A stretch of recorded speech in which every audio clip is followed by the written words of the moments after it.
7 buwan na ang tiyan ni Maybelline, at kailangan na rin siyang ECS tulad ng sinabi ng mga doktor, dahil hanggang ngayon ay hindi pa rin nagigising si Maybelline. Hindi pa rin nawawala ng pag-asa si Marvin na muling magigising ang kanyang asawa. Nasa kwarto ni Maybelline si Marvin, Mazer at ang ina ni Marvin na si Alexandra nang dumating ang OB ni Maybelline. Dr. Marvin, bati ng OB ni Maybelline. Kailangan na natin siyang ECS ngayon, alam mo namang hindi na natin pwedeng patagilan pa ang bata sa sinapupunan niya. I know doc, please save them. We will Dr. Marvin. Inihahanda na nila ang mga gagamitin para sa panganganak ni Maybelline, at kasama nito ang asawa niyang si Marvin para umalalay. Hindi nila inaasahan ay biglang tumaas ang BP ni Maybelline, kaya naman bigla silang naalarma. Bakit ngayon pa? Sigaw ng OB, hindi po pwede to, baka manganib din ang kambal. Anong kailangan nating gawin doc? Kinakabahang tanong ni Marvin, na mahigpit ang pagkakahawak sa kamay ng kanyang asawa. What is the vital sign? Tanong ng OB sa nurse. Doc 130/80. Napabuntong hininga na lang ang doktor, at nag-iisip ng gagawin. Doc, humihina na po ang heartbeat ng kambal, ano na po ang gagawin natin? Sabi ng isang nurse, at tumingin ang OB kay Dr. Marvin. Mas lalong kinabahan si Marvin sa klase ng tingin ng doktor. Dr. Marvin, we have to do something. You choose between your wife and your twins.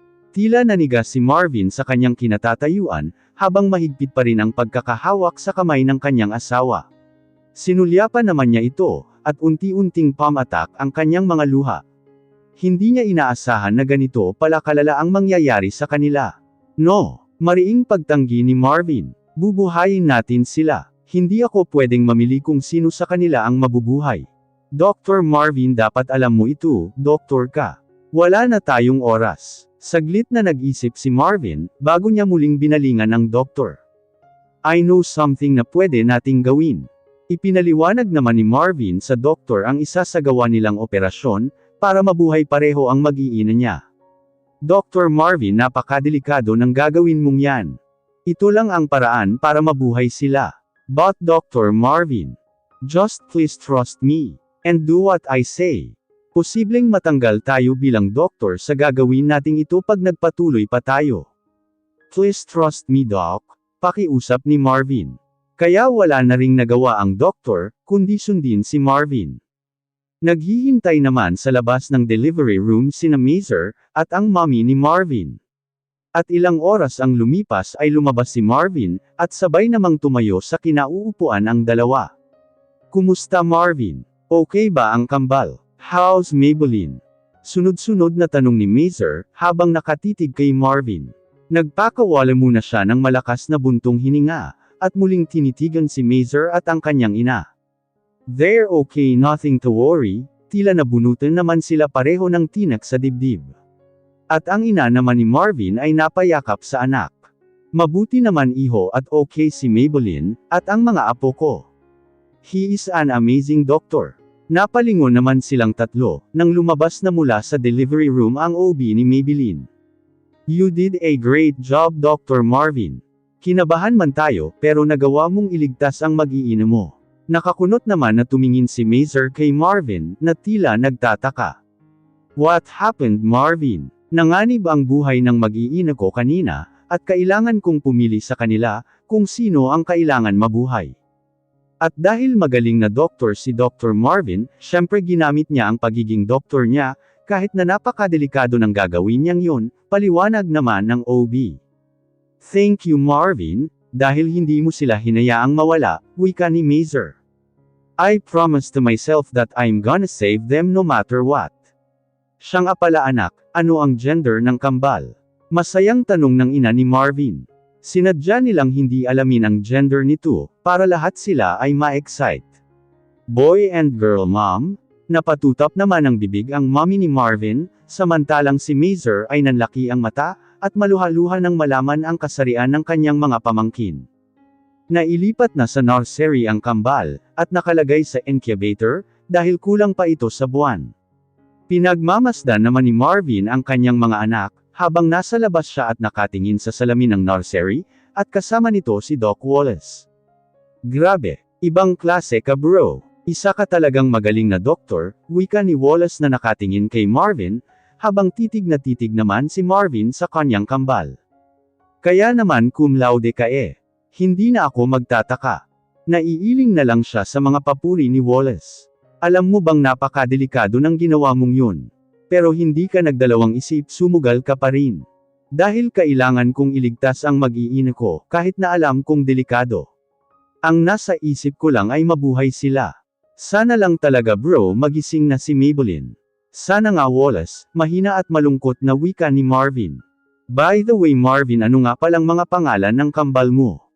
Saglit na nag-isip si Marvin at sinulyapan si Wallace. Madeline. And the boy. Natigilan bigla si Marvin, at muling tinitigan ang kanyang mga anak. What's wrong? Si Lynn kasi ang dapat na magbibigay ng pangalan sa magiging lalaki naming anak. Oh. Paano yan, hindi pa rin siya nagkakamalay? Kaya nga araw-araw kong pinagdadasal na sana magising na siya, at makita na niya kung gaano kaganda at kaguwapo ang mga anak namin. Magigising din siya, magtiwala ka lang, ngumiti naman si Marvin. Hanggang ngayon ay hindi pa rin siya nawawala ng pag-asa, na isang araw ay magigising na ang kanyang asawa. Lumipas pa ang mahigit isang buwan, at medyo okay na rin ang kalagayan ng kambal, at isang buwan pa ay pwede na rin sila maiuwi, pero hanggang ngayon ay hindi pa rin nagigising si Maybelline. Paminsan-minsan ay ang mommy ni Marvin ang nagbabantay sa ospital, para kahit papano ay makapagpahinga ito. Si Mazer naman at Nana Luman ang sa gabi. Samantalang si Leonard ay umuwi muna sa States, para asikasuhin naman ang naiwan nilang business na magkaibigan doon. Sige na iho, kami na muna ni Mazer ang bahala dito. Umuwi ka muna at para makatulog ka kahit papaano, wika ni Nana Luman habang inaayos ang kumot ni Maybelline. Okay po Nana Luman, pupunta na lang po ako bukas ng maaga, bago ako mag-duty. Sige Marvin, mag-iingat ka. Para pag nagising na si Maybelline fresh katingnan, nagkatawa na naman sila sa tinura ni Mazer. Umuwi muna ng kondo si Marvin para matulog at makapagpahinga ng maayos, maaga na lang siyang pupunta ng ospital. Naabutan niyang nagluluto ang mommy niya pagka-uwi niya, sa kanya muna tumutuloy ang mommy ni Marvin pansamantala, habang hindi pa naaayos ang gusot ng kanilang pamilya. Hi mom, bati niya sa kanyang ina, at hinalikan ang pisngi nito. Umupo ka na dyan at ipaghahain kita ng pagkain mo. Umupo naman si Marvin sa dining table at ipinaghain siya ng kanyang ina. Umupo rin ang mommy niya sa katapat nito, at pinapanood ang anak niyang kumain. Matagal na panahon din ang huli kitang ipagluto iho, malungkot na saad ng mommy ni Marvin. Natigilan naman si Marvin at tinitigan ang kanyang ina. I'm so sorry anak kung napilitan akong iwan ka, dahil sa kagustuhan ng daddy mo, wala akong nagawa. Kaya pati ikaw minanipila ng iyong ama. It's okay mom, I understand, ni minsan hindi kita sinisi sa nangyari, hindi ka din naman nagkulang sakin bilang isang ina, kahit na hindi tayo magkasama. Salamat anak, hinawakan nito ang kamay ni Marvin, at marahang pinisil. Pagkatapos niyang kumain ay naligo muna siya, at nagpalit ng pantulog niya. Nakapijama itong checkers at white t-shirt. Humiga na siya sa kanyang kama, ngunit ilang oras na ang lumipas ay hindi pa rin siya dinadalaw ng antok, kaya tumayo siyang muli at pumunta sa salas. Naupo siya doon at isinandal ang katawan sa sofa. Babe please wake up. I miss you so much. Bulong niya sa kanyang sarili. Pumikit siya ng mariin, at hindi niya namalayang nakatulog na siya sa sofa. Hi Mazer, Nana Luman. Masayang bati ni Wallace. Pagkapasok nito ng kwarto ni Maybelline, halos kagigising lang din ni Mazer at medyo gulo pa ang buhok nito. Check ko lang si Maybelline tumango lang si Mazer. Lalabas muna sana si Mazer para bumili ng pagkain, nang bigla siyang tawagin ni Wallace. Mazer. Sigaw ni Wallace, kaya bigla naman itong lumapit sa tabi niya. Bakit anong nangyari? Si Maybelline, nauutal nitong sabi kay Mazer, habang nakatitig kay Maybelline. What happened to her? I saw her move her fingers. Tumingin naman si Mazer kay Maybelline, at dama ko ang tingin nito sa mga daliri ni Maybelline. Nanlaki pareho ang mga mata nila, nang makitang unti-unting gumagalaw ang mga kamay nito. At ang mas ikinagulat nila, ay ang unti-unti nitong pagdilat. Baby girl, Maluhaluhang tawag ni Mazer sa kanyang kapatid. This is a miracle. Tatawagan ko kaagad si Marvin. Saad ni Wallace, at kinuha kaagad nito ang kanyang cellphone para tawagan si Marvin. Thanks God baby girl you're awake. Naiiyak na tura ni Mazer sa kanyang kapatid. Kuya, mahinang tawag ni Maybelline, na ngayon nakatitig sa kanya. Masaya kami kasi nagising ka na, matutuwa nito si Marvin. Where is he? I miss him kuya, medyo hirap pang saad niya. Papunta na raw si Marvin, my God Maybelline ilang buwan kang nakatulog. Nanlaki naman ang mga mata ni Maybelline sa gulat. Talaga, yes baby girl, alalang-alala kami sayo, si Marvin halos hindi na nakakapagpahinga dahil binabantayan kanya lagi. Sa narinig ni Maybelline sa kanyang kapatid, ay hindi na niya napigilan ang maiyak pa. Nagigilty siya dahil sa kanyang ginawa, at hindi maitatangging miss na niya ito. Maybelline may gusto sana akong gawin mo. Kunot noo namang binalingan ni Maybelline si Wallace. Ano yun Doc Wallace? Binulong naman ni Wallace kung ano yun, at nagulat siya sa sinabi ni Wallace. Don't worry Maybelline akong bahala, sabay kindat nito kay Maybelline. Napabalikwas si Marvin, dahil sa sinabi ni Wallace na nagising na si Maybelline. Kaya wala siyang sinayang na oras at umalis kaagad ng kondo niya, hindi na rin niya nagawang makapagpalit ng kanyang damit, dahil gustong-gusto na niya makita ang kanyang asawa. Pinaharurot nito ang kotse papunta sa ospital. Mabilis siyang pumasok kaagad sa ospital, at sumakay ng elevator.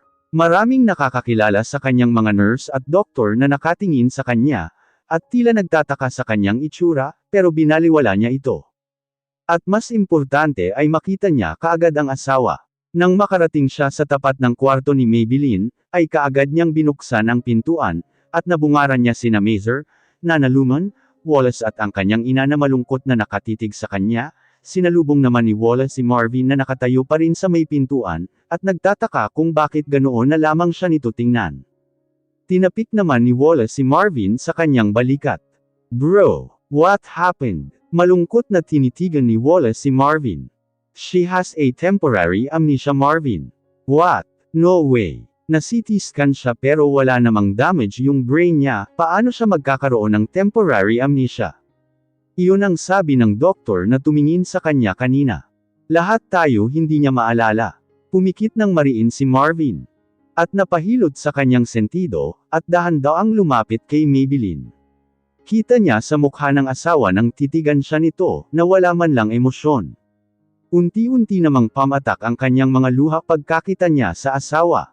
Masaya siya dahil nagising na ito, ngunit hindi pa rin siya lubusang masaya, dahil hindi siya kilala ng kanyang asawa.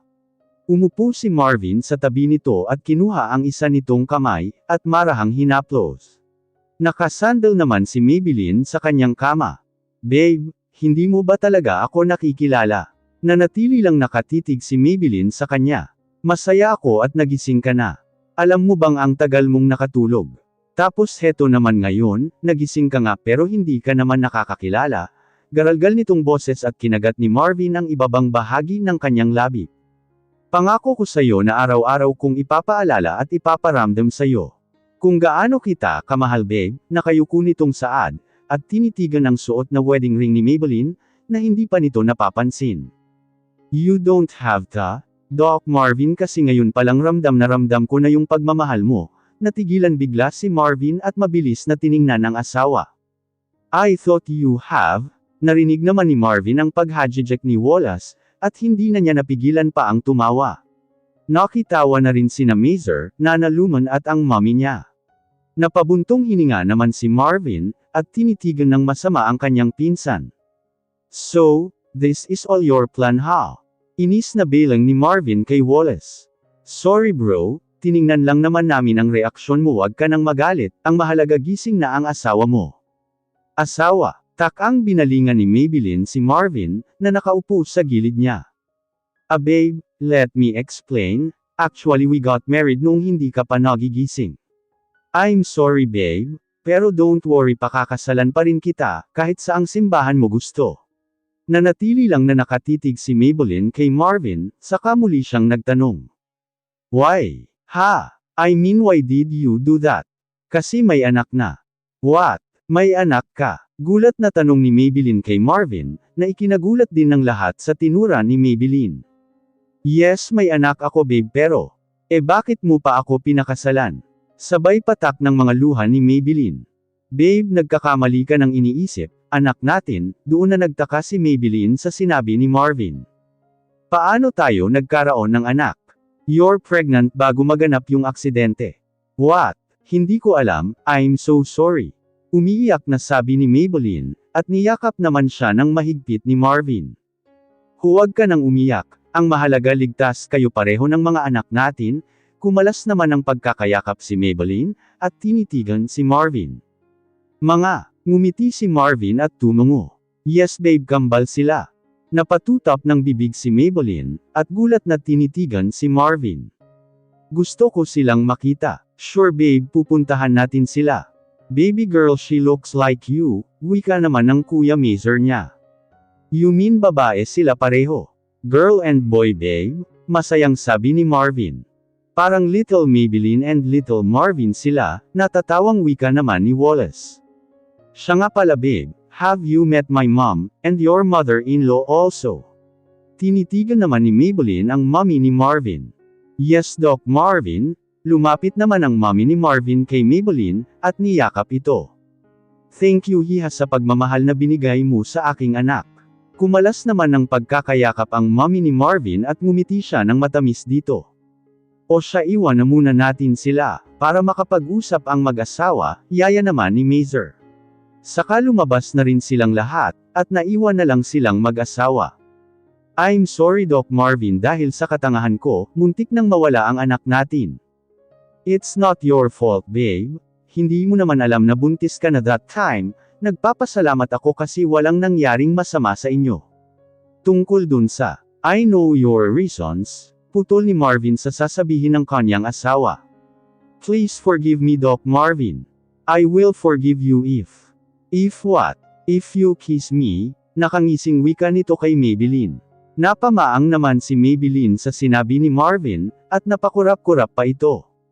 Ang kaso hindi pa ako nagto-toothbrush nahihiya namang sabi niya sa kanyang asawa.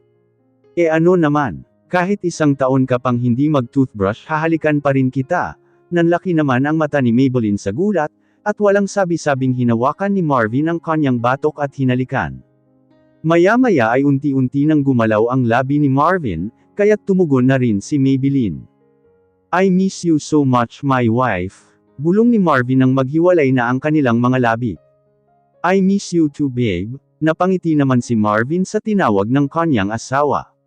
Babe is much better than Dr. Marvin, napangiti naman si Maybelline at muli siyang hinalikan ulit ni Marvin ng mapusok. Nagtungo si Maybelline at Marvin sa nursery, para silipin ang kanilang kambal, napaluha naman si Maybelline nang makita na niya ang kanilang anak, hindi niya inaasahan na magkakaroon sila ng anak ni Marvin, at hindi lang isa kundi biniyayaan sila ng kambal. Ang ganda nila at saka ang gwapo, wika ni Maybelline kay Marvin, habang nakatingin sila sa kambal, mula sa labas ng nursery, naka-incubator pa rin ang mga ito, dahil hindi pa husto sa buwan. Madeline looks like you, bulong ni Marvin sa kanyang asawa, habang nakaakbay siya rito. Madeline, napatingin siya kay Marvin. Hinalikan naman ni Marvin ang kanyang buhok, at muling binalingan ang asawa. I named her Madeline. Marvin and Maybelline, hindi ba sabi ko sa'yo kapag babae ang magiging anak natin, ako ang magbibigay ng pangalan, tapos kapag naman lalaki, ikaw ang magpapangalan sa kanya. You mean wala pang pangalan yung anak nating lalaki? Gulat na wika niya kay Marvin. Wala pa. Marvin naman, paano kung sa isang taon pa ako magising di lalaki nang walang pangalan yung anak natin? Inis na tinignan ni Maybelline ang kanyang asawa. Hindi mangyayari yon, kasi nasisense ko na magigising ka bago pa lumabas ang mga kambal natin sa ospital.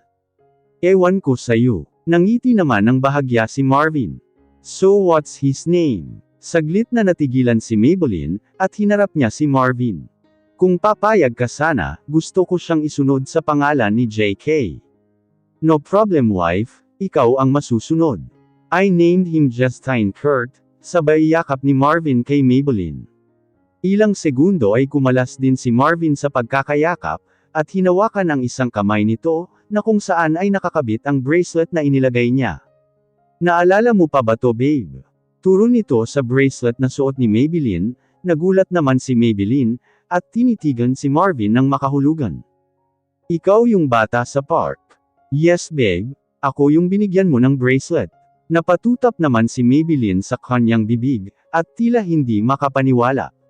Sinabi ko sa sarili ko na hahanapin kita, ilang taon akong naghintay para makita ka, at nagkataon na ang una kong minahal at ikaw ay iisa lang.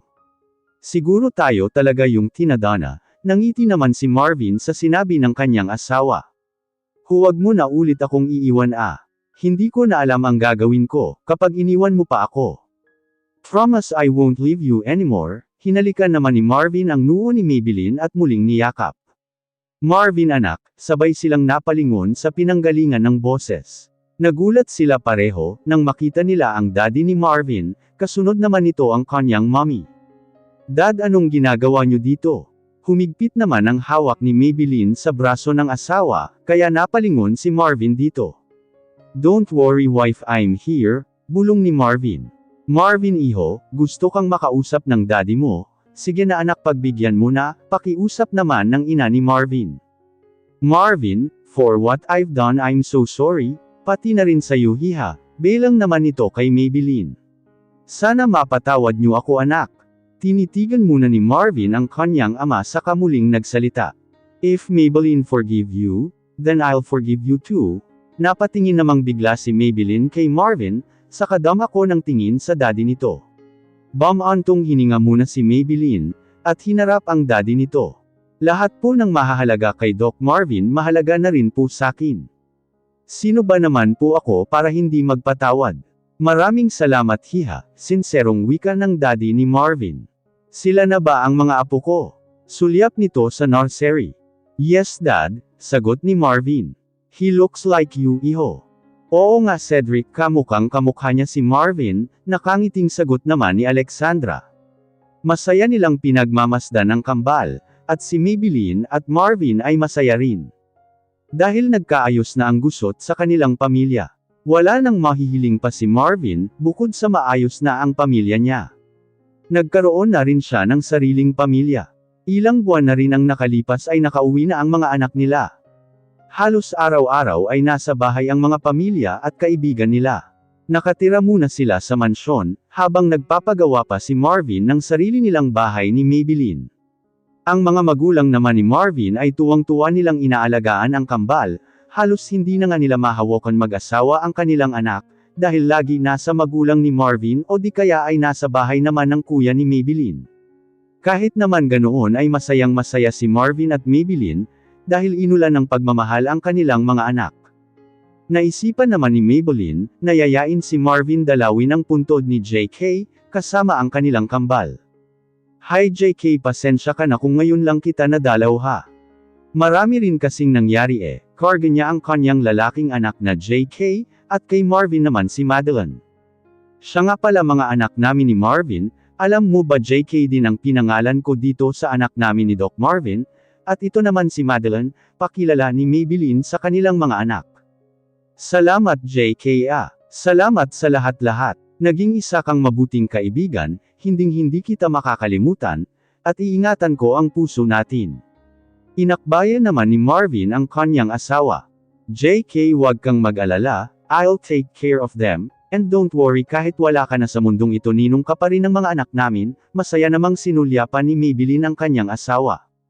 2 years later, JK, Madel, come here. Tawag ni Maybelline sa kanyang kambal, nasa beach sila ngayon at masayang naghahabulan ang kanyang mag-aama. Mimi, tawag ni Madel at sabay yakap nito, at pinupog naman ng halik ni Maybelline si Madel. Michu, nakangusong sabi ni JK na tila nagseselos kay Madel. Of course baby, come here. Takbo naman ni JK sa kanyang ina. And how about me? Napatingin naman siya kay Marvin na papalapit sa kinaroroonan nila. Napaawang naman ang labi ni Maybelline, dahil nakita na naman niya ang malapandesal nitong abs, mukhang magkaka-baby number 3 yata kami nito kapag nagkataon. Mag-who knows dili ka Maybelline, huwag mong manyakan ang asawa mo. Sigaw nito sa kanyang isipan. Hindi niya namalaya na nakalapit na pala ang kanyang asawa, at mataman pa rin siyang nakatitig dito. Hinapit siya nito sa bewang at bamulong. Don't worry wife Mags, asawa ka sakin mamaya, pilyo naman itong ngumiti na sinama naman ang tingin ni Maybelline. Maya-maya ay lumapit si Wallace sa kanila. Bro! Oh Wallace! Kunin ko muna ang mga inaanak ko palam ni Wallace at binuhat pareho si JK at Madaw sa magkabilang braso nito. Wallace, tawag ni Marvin at sinulyapan naman ito ni Wallace bago umalis. Okay ka na ba? It's been 2 years Wallace. Don't worry Marvin, I'm okay. Ngumiti naman ng pilit si Wallace, bago tumalikod kila Marvin at Maybelline, habang karga ang kambal. Kawawa naman si Wallace, wika ni Maybelline habang nakatanaw sila kay Wallace. He'll be okay soon. Hinawakan naman ni Marvin ang kamay ni Maybelline, at may isinuot sa daliri nito na ikinataka naman niya. Ano to? Iyan yung singsing na ibibigay ko sana sa'yo, para mag-propose noong araw na aalis ka papuntang States. Kaya heto na yung tamang panahon para sabihin ko sa'yo to. Will you marry me again? Nakatingin lang si Maybelline kay Marvin, at matagal bago siya makasagot. Imbes na sumagot siya kaagad, ay hinalikan niya ito at saka sumagot.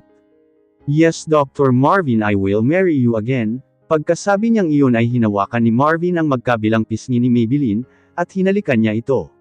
Naging mapusok ang kanilang mga halik, at nakalimutan nila kung saang lugar sila. Hoy mamaya na yan, masyado kayong PDA. Sigaw ng kuya niyang si Mazer na katabi nito ang nobyang si Christine, na kanina pa pala sila pinagmamasdan, at nakapwesto lang sa dikalayuan sa kanila, kasama ang iba nilang pamilya, kaya naman napahiwalay sila kaagad. Mukhang magkakaroon kami ng maraming apo iho Sigaw naman ng daddy ni Marvin, na ikinatawa ng lahat.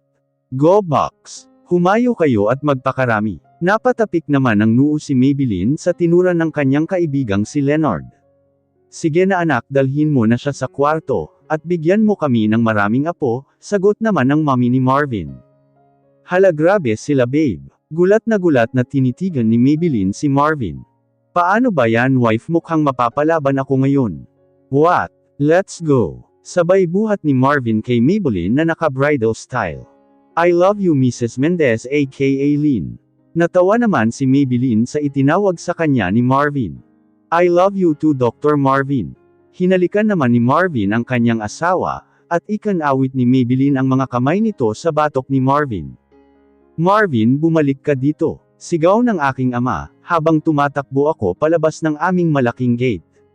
Tulala ako habang naglalakad sa daan, at hindi alam kung saan pupunta hanggang sa makarating ako sa isang parke. Naupo ako sa swing at nakayuko habang humihikbi. Maya-maya ay may lumapit sa aking isang batang babae. Hey, why are you crying? Are you okay? Nanatili lang akong nakayuko, at hindi siya pinapansin. Don't worry, everything is gonna be okay. Always smile and be happy. Nagangat naman ako ng tingin, at tinitigan ang batang babae. Nasa tansya ko ay nasa 6 o 7 taon, nakangiti ito sakin at maya-maya isinuot nito sakin ang kanyang bracelet, na may pangalang Lynn. Ayan, para hindi ka na mag-cry, ibibigay ko na lang sa'yo yan. Sana magkita na ulit tayo, at bigla na siyang tinawag ng kanyang mommy. Tinitigan ko naman ang bracelet na sinuot niya sakin, na may pangalan niyang Lynn. Magandang pangalan kasing ganda ng mukha niya, sabi ko sa aking sarili. Lumipas ang mga taon, ay parati na akong nagpupunta sa park. Kung saan ko siya unang nakita, ngunit hindi ko na siya muli pang nakita, hanggang sa pumunta ako ng Amerika para doon mag-aral ng medisina. Nag-hire pa ako ng private investigator, para ipahanap si Lynn habang nasa ibang bansa ako. Ngunit hindi pa rin nila ito mahanap, dahil kulang ang impormasyon na binigay ko, at napakahirap hanapin dahil ni apelyido ay hindi ko alam. Hanggang sa bumalik ako ng Pilipinas, nang makatapos na ako sa aking pag-aaral, ay muli ko siyang pinahanap, pero sa huling pagkakataon ay hindi ko pa rin siya nakita. Bro, hindi mo siya mahahanap, kung Lynn lang ang tanging alam mong pangalan, ni picture wala ka, saad ni Wallace at kasama ko dito sa bar ni Rocco, na isa rin naming kaibigan. Oo nga Marvin, paano ka magkaka-girlfriend yan, kung nakakulong ang pagmamahal mo sa first love mo, na hindi mo nga masyadong kilala, wika naman ni Rocco. Hi! Bati samin ng isang magandang babae na lumapit samin. Siya si Christine. Naging kasintahan ko siya sa loob ng 3 taon, at nagkahiwalay din kami. Siguro dahil na din sa hindi pa ako nakaka-move on kay Lynn. Ayoko siyang paasahin at saktan, sinubukan ko naman siyang mahalin, pero iba ang tinitibok ng puso ko. At nakilala ko si Maybelline ang nagpabago ng tibok nitong puso ko. Halos araw-araw akong kinukulit nang magsimula na ako magturo sa Southville University, minsan nahuhuli ko pa siyang sumisilip sa faculty, pero hindi ko na lang ito pinapansin. Dr. Marvin, sigaw nito sakin. I love you, Doctor. Napaawang ang aking mga labi, dahil sa sinabi nito, this girl is crazy. Sabi ko na lang sa aking sarili. Habang tumatagal ay hindi ko na alam kung ano na talaga ang nararamdaman ko kay Maybelline. Naiinis ako kapag nakikita kong palaging magkasama si JK at Maybelline. Parati rin akong dumadaan sa Southville noong time na tapos na ako magturo doon, para lang makita siya. Minsan na akong naglalagay ng red roses sa locker ni Maybelline. Dahil hindi ko alam kung paano sasabihin sa kanya ang tunay kong nararamdaman. Hanggang sa si Wallace ang gumawa ng paraan para mapaamin ako. Noong una naging maayos ang relasyon namin, at dumating ang araw na kailangang dalhin si Maybelline sa ibang bansa, para doon isagawa ang transplant niya. Tumagal ng ilang buwan ang nilagi niya doon, at hindi ko man lang siya nakakausap, at nalaman ko na lang kay Mazer ang dahilan. Hindi ko maintindihan kung bakit niya naisip ang mga bagay na yun, imposibleng magkaroon ako ng iba, dahil matagal na kaming tapos ni Christine. Halos araw-araw akong nasa bar ni Rocco, at lagi namang si Wallace ang nag-uuwi sakin kapag nalalasing ako. Huwag ka na nga mag-iinom ah. Ginagawa mo akong alalay at driver mo, kapag nalalasing ka eh. Singhal ni Wallace sakin. Nalaman ko na lang ito nang umuwi siya galing States. Hindi ko rin naman siya masisisi, kung bakit naging ganoon ang reaksyon niya. Naging okay ulit kami ni Maybelline, at maganda naman ang naging takbo ng aming relasyon. Hanggang sa dumating ulit ang susubok sa aming relasyon. Hindi inaasahang na aksidente si Maybelline nang sundan ko siya sa airport. Dahil aalis ito at kagagawan yun ng aking ama. Halos gumuho naman ang aking mundo. Nang malaman kong nagdadalang tao siya. Feeling ko parang ako ang nahihirapan, dahil sa kalagayan niyang iyon. Mahal na mahal ko si Lynn, pati na rin ang magiging anak namin. Hindi ko kaya kung isa sa kanila ang mawawala. Kaya ginawa ko ang lahat para lang mailigtas ko ang mag-iina ko. Araw-araw akong nagre-research kung ano ang mga gagawin kong sakali. Walang pahinga, walang gaanong tulog, pero ayos lang basta maging okay lang sila. Nailabas na ang aming mga anak, at 1 buwan lang ang pagitan nito, ay nagising na rin si Lynn, kaya naman dali-dali akong tumungo kaagad ng ospital, hindi ko na inintindi kung ano man ang suot ko ngayon, basta ang mahalaga ay makita ko na kaagad ang asawa ko. Ang pasaway kong pinsan kahit kailan gustong-gusto akong pagtripan. Pinagpanggap niya si Lynn na may temporary amnesia. Pero malaki rin ang utang na loob ko kay Wallace, at habang buhay kong tatanawin yun. Masayang-masaya na ako ngayon, dahil buo na ang pamilya namin, at nagkaayos na kami ni Daddy. Nakauwi na rin ang aming kambal sa bahay. Kita ko ang pag-aalaga ni Maybelline sa aming kambal, nahihirapan man siya, pero hindi ko siya nakitaan ng reklamo. Babe, tulog ka na? Ako naman ang magbabantay sa mga bata, tutal himbing na rin naman ang tulog nila, wika ko sa aking asawa na tinatapik si Madeline sa crib. Hindi ba may pasok ka pa bukas? Okay lang namang malate ako, wala namang gaanong pasyente, gusto kong makapagpahinga ka naman. Sige babe, gisingin mo ako kapag umiyak sila ah. Okay babe, hinalikan ko siya sa labi, at humiga na si Maybelline sa aming kama, at ako na may tinitigan ang aking 2 anghel na himbing sa pagtulog. Mahal na mahal ko kayo mga anak, wala na akong hihilingin pa, dahil binigay ng lahat ni Lord. Sobrang mahal ko kayo ng mommy nyo. Hinalikan ko naman sa noo ang aking kambal. At muli ko namang tinitigan ang aking asawa, na ngayon himbing na ring natutulog. Thank you my wife for not leaving me. Mom, Dad, sigaw ni Madeline pagka-uwi niya ng bahay. Nagmamadali naman kami ni Marvin bumaba galing sa aming kwarto, at nagising kami dahil sa sigaw ni Madeline mula sa ibaba. Humahanggos naman kaming dalawa ng makababa na kami, at hinarap si Madeline na abot tainga ang ngiti. What is it, Madel? Ang aga-aga sigaw ka ng sigaw. Baka isipin ng mga kapitbahay natin may sunog na, inaantok pang tura ni Marvin. Ano ba yun, anak? Muntik pa kaming madapa ng daddy mo, dahil sa sigaw mo eh. Mom, Dad, nakapasa ako sa Southville University. Masayang wika niya sa amin, at nagtatalon pa siya sa sobrang tuwa. Really? Congrats, anak. Niyakap ko naman siya, at hinalikan sa pisngi. I know you can make it, Madel. Saad naman ni Marvin at hinalikan siya sa kanyang noo. May reason pala tayo to celebrate. Hi Mom. Hi Dad. Sabay naman kaming napalingon sa kakapasok lang na si JK. Humalik naman siya sa akin, at nag-fist bump naman siya sa daddy niya. Mag-80 na silang pareho, at nagkaroon pa kami ni Marvin ng kambal na anak, na sina Margo at Mavi, lalaki at babae pa rin. Nasa grade 7 na sila, at mag-college naman si Madeline at JK. Ikaw JK, anong result ng entrance exam mo sa Southville? Tanong ni Marvin sa panganay niya. Hay naku Dad, hindi mo na dapat siya tinatanong, kasi alam naman nating lahat na kahit nakapikit pa siya perfect score ang makukuha niya. Natawa naman kami sa sinabi ni Madel.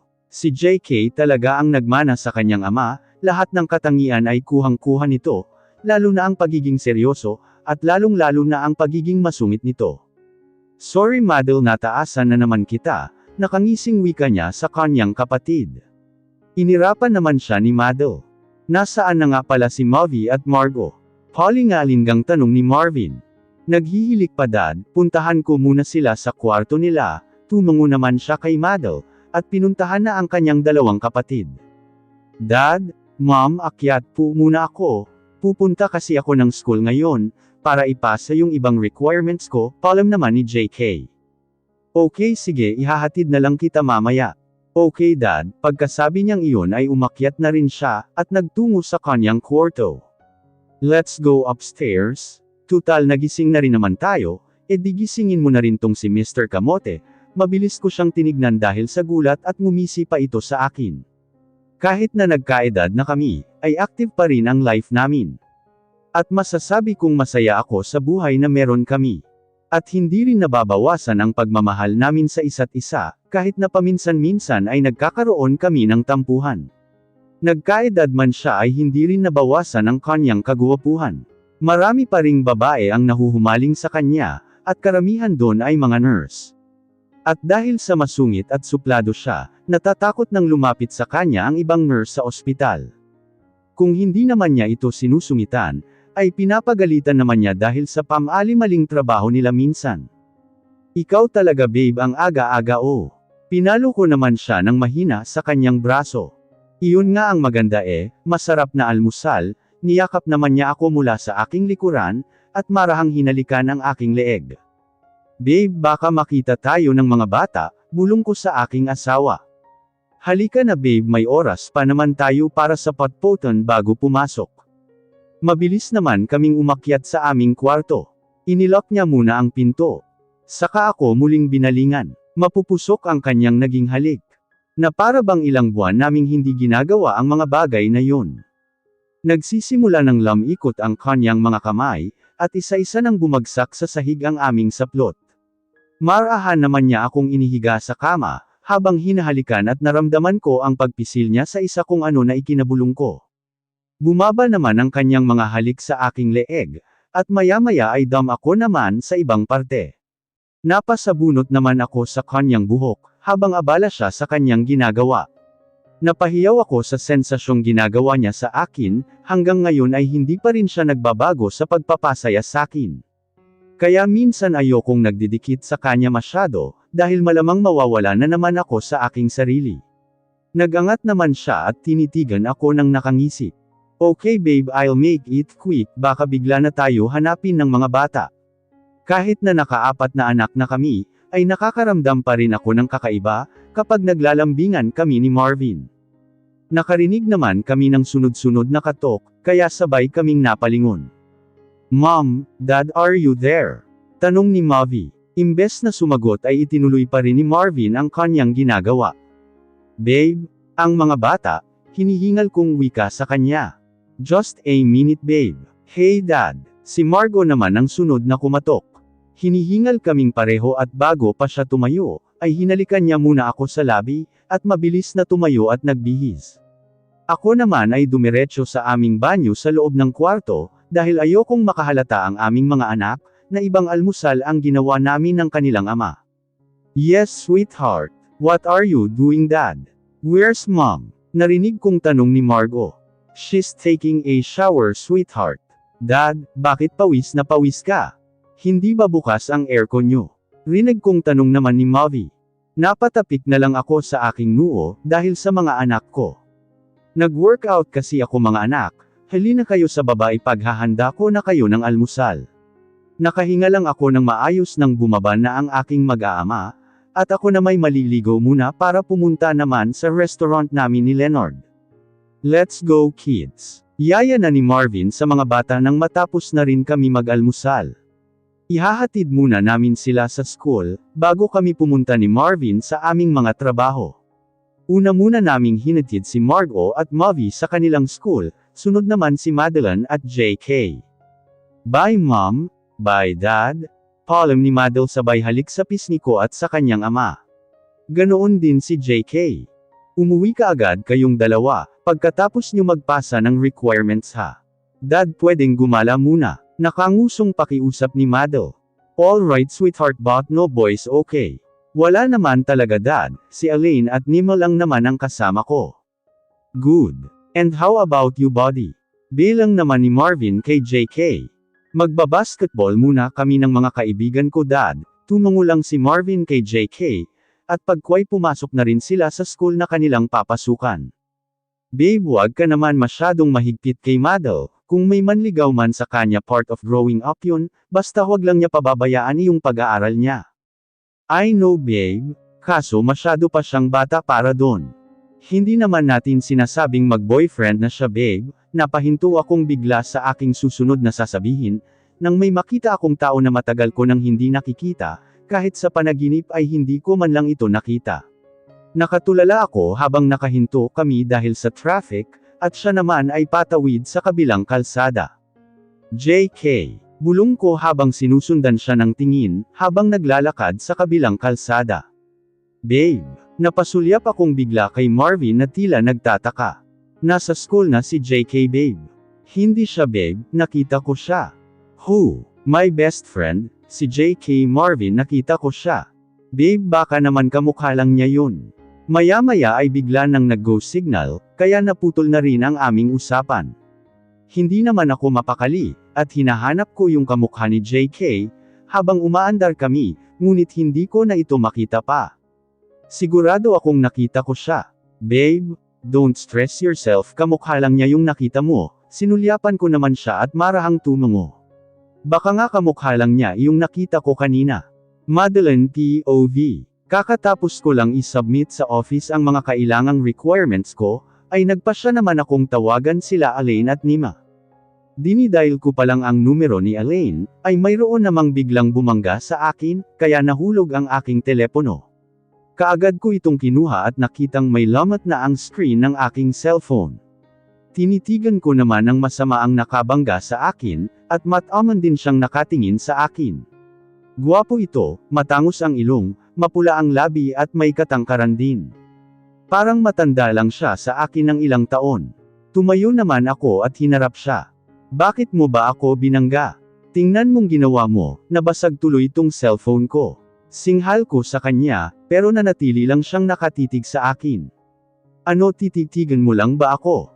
Hindi ka man lang mag-so sorry. Why should I? Sa kapaharang-harang ka kasi, hindi ka tumitingin sa dinaranan mo. Wow ako pa ngayon ang may kasalanan ah. Kung tumitingin ka rin sa dinaranan mo, hindi mo ako mababangga. Tignan mo sinira mo pa tong cellphone ko, palitan mo to dahil ikaw ang nakasira. Tiningnan niya ang cellphone na hawak ko, bago ako muling binalingan. Okay, ano? But in one condition, napataas bigla ang isang kilay ko dahil sa kanyang sinabi. Date me, at maganda pang cellphone ang ipapalit ko dyan. Gusto kong magmura dahil sa kanyang sinabi. Nanlaki ang mata ko at siya ay prento lang na nakatingin sa akin. Anong akala mo sakin cheap? No way. Ako na lang ang bibili ng bago kong cellphone, kaysa sa makipag-date sa isang katulad mo. Tinalikuran ko na siya at naglakad na ako palayo sa kanya, narinig ko pa siyang sumigaw kaya napalingon ako sa kanya. Hoy pandak! Loko siya, hindi naman ako pandak matangkad lang siya, wika ko naman sa aking isip. Galit ko naman siyang tinitigan. Alam ko na kung bakit ganyan ka kasungit, may dalaw ka right. Napamaang akong bigla, at tinignan ang mga estudyanteng nakapaligid sa amin. Ngumisi naman siya at tinuro ang suot kong pantalon. Napamura naman ako sa aking isip, pagkakita sa puweten ko na may tagos. Mabilis akong tumakbo sa banyo, para panasan ang aking pantalon na may ano. Kainis talaga yung lalaking yun. Nakakainis. Gusto talaga niya akong ipahiya. Galit kong sabi sa aking sarili. Maya-maya ay tumunog ang aking cellphone na basag na ang screen. Si Elaine ang tumatawag, kaya sinagot ko itong kaagad. Hello Elaine.